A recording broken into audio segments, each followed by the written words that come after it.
गाड़ियाँ नहीं चल रही, देही इलाकों से लोग नहीं आ रहे, धंधे पर बहुत फर्क पड़ा है। 10 से 20 किलो सब्जी भी नहीं बिक रही। पुलिस और रेंजर्स की वजह से लोग रुकते भी नहीं। महंगाई बढ़ गई है, हुकूमत कोई तवज्जो नहीं दे रही। पहले 4-500 मिल जाते थे, अब 2-300 में गुजर बसर करना पड़ता है।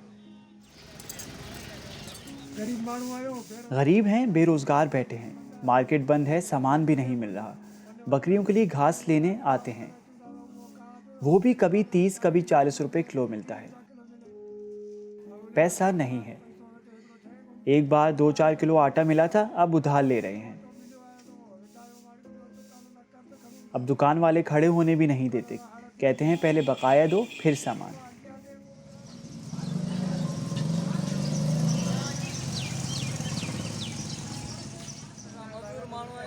हम मजदूर आदमी हैं, पहले जू तू करके गुजारा करते थे, अब कुछ नहीं मिल रहा।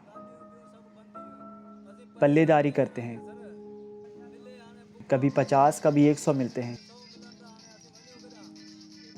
कहाँ जाएं, सरकार ने कुछ नहीं दिया। पहले 500-600 मिल जाते थे। बीमारी पता नहीं कहाँ है, हम तो भूखे मर रहे हैं।